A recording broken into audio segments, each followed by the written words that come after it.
ভগবান তার ভক্তকে আনন্দ দেওয়ার জন্য কি না করেন। তিনি তার ভক্তকে আনন্দ দেবার জন্য তিনি সব কিছু করেন। তিনি তার ভক্তকেই আনন্দ দিতে এই জগতে এসেছেন। পরিত্রাণায় সাধুনাং বিনাশায় চ দুষ্কৃতাম ধর্ম সংস্থাপনার্থায় সম্ভবামি যুগে যুগে। এই সমস্ত কাজ করার জন্য ভগবানকে আসতে হয় না, তার জন্য সুদর্শন চক্রই যথেষ্ট। ভগবান যদি সুদর্শন চক্রকে প্রেরণ করেন তাহলে সমস্ত দুষ্কৃতিকে বিনাশ করা সম্ভব। সাধু পরিত্রাণ করা তার ওখান থেকেই সম্ভব। কিন্তু কেন তিনি নিজে আসেন?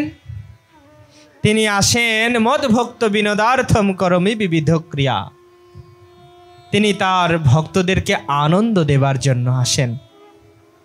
গোপী যশোদাকে যেমন শিশুরূপের আনন্দ দেওয়ার জন্য এসেছেন, সমস্ত ব্রজবাসীদেরকে তিনি আনন্দ দিতে এসেছেন, মাখন চুরির আনন্দ দিতে এসেছেন। সমস্ত ঋষি, সমস্ত গোপ জাতিদেরকে তারা ছিলেন মহান ভক্ত, তারা ছিলেন দণ্ডকারণ্যের ঋষি সমাজ। তাদের প্রার্থনা ছিল ভগবানের শ্রীচরণে, হে প্রভু, একবার তোমার লীলায় যেন আমরা আসতে পারি। তাদেরকে গোপ জাতিতে ভগবান জন্মগ্রহণ করিয়ে তিনি নিজেই শ্রীকৃষ্ণ রূপে অবতীর্ণ হলেন। শ্রীকৃষ্ণ রূপে অবতীর্ণ হয়ে তিনি নানা প্রকারের লীলা করেছেন, নানা কার্য সম্পাদন করেছেন। তিনি অসুরদেরকে নিধন করেছেন, ভক্তদেরকে আনন্দ প্রদান করেছেন। গোপীরা বলছেন, হে প্রভু, তুমি এই জগতে এসেছো জন্য, বৃন্দাবন ভূমিতে এসেছো জন্য এই বৃন্দাবন ভূমির মাহাত্ম্য বেড়ে গেছে, জগতে বৃন্দাবন নামে খ্যাতি লাভ করেছে এই ব্রজভূমি বৃন্দাবন। তুমি অবতীর্ণ হয়েছ বিধায়। তো পরমেশ্বর ভগবান আগের থেকেই বললেন যে কবে হব, কবে অবতীর্ণ হব। আসন্ন অষ্টবিংশতি দাপরের শেষে তুমি হবে বসুদেব, আর হে কৃষ্ণী তুমি হবে দেবকী। তোমাদেরকে আশ্রয় করে আমি অবতীর্ণ হয়ে তোমাদেরকে পুত্র সুখ প্রদান করব। একই সাথে আমি অনেকগুলো কার্য সম্পাদন করব, কিন্তু আমার উদ্দেশ্য হচ্ছে তোমাদের সাথে বাৎসল্য রস আস্বাদন করা। তো ভগবান কোথায় আসবেন? মথুরায় আসবেন। তার মানে তিনি যেখানে আসবেন, কাকে পিতারূপে স্বীকার করবেন, কোথায় আসবেন, সব কিছু তার পরিকল্পিত, তিনি সিলেকশন করেছেন। কিন্তু আমাদের জন্ম কিভাবে হয়? আমাদের জন্ম হয়, আমরা সিলেকশন করতে পারি না, অজ্ঞানবশত আমাদের জন্ম হয়। মাতৃ জঠরে আমাদেরকে জঠর যন্ত্রণা ভোগ করতে হয়। আমাদের মাথা থাকে নিচের দিকে, পাগুলো থাকে উপরের দিকে। 10 মাস 10 দিন জননী জঠরে সেই যন্ত্রণা ভোগ করতেই হয়। ধরুন আপনাকে একটা চান্স দেওয়া হয়েছে যে আগামী জন্মটা সিলেকশন করতে পারবে তুমি। ভগবান বললেন, কি করবেন আপনি?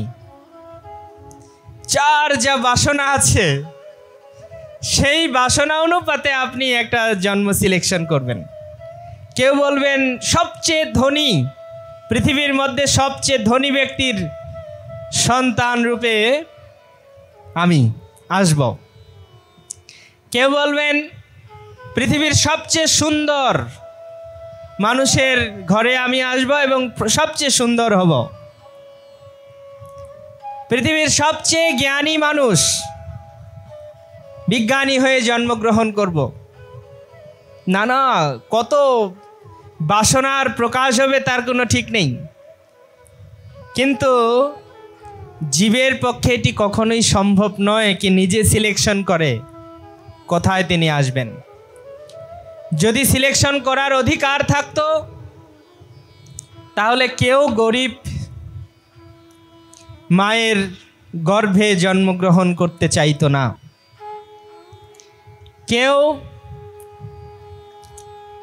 হয়তোবা যারা দেখতে ততটা সুন্দর নয় অথবা ধনী নয়, সেই সমস্ত মাতার গর্ভে জন্মগ্রহণ করতে চাইতো না। এটাই হচ্ছে ব্যাপার। ভগবানও এই জগতে জন্মগ্রহণ করেন, আমরাও জন্মগ্রহণ করি, কিন্তু আমাদের বাধ্য হয়ে কর্মবশত যেই ধরনের কর্মের ফল আমার ভোগ করবার আছে সেই ধরনের ভাগ্যরেখা নিয়ে আমাদেরকে সেই ধরনের পরিবারে সেই ধরনের স্বীকৃতি নিয়ে আমাকে জন্মগ্রহণ করতে হয়। এবং যা কিছু আমার কর্মে রয়েছে সেগুলো আমার জীবনেও আমাকে ভোগ করতে হয়। আমরা বাধ্য প্রকৃতির মাধ্যমে, কিন্তু পরমেশ্বর ভগবান বাধ্য নন। তিনি আসেন এই জগতের সাধুদেরকে আনন্দ দেবার জন্য। বিনোদার্থম করমি বিবিধ ক্রিয়া। বিনোদার্থম শব্দটি বিনোদ অর্থাৎ বিনোদন, এই বিনোদ শব্দ থেকে বিনোদন শব্দটি এসেছে, মানে কি আনন্দ। ভগবান আনন্দ দিতে এসেছেন। ব্রজের বাড়িতে বাড়িতে যখন ভগবান মাখন চুরি করতেন, তো পৃথিবীতে এইরকম চোর সবচেয়ে বিহবল, এইরকম চোর পাওয়া দুষ্কর, যার চর্যবৃত্তি হোক, এটা সবাই গোপীরা কামনা করে। ব্রজের প্রত্যেকটা ঘরে ঘরে তার জন্য মাখন রেখে দেওয়া হয়, যেন কৃষ্ণ আজকে চুরি করার জন্য আমার ঘরটাকে সিলেকশন করে, আমার বাড়িকে সিলেকশন করে।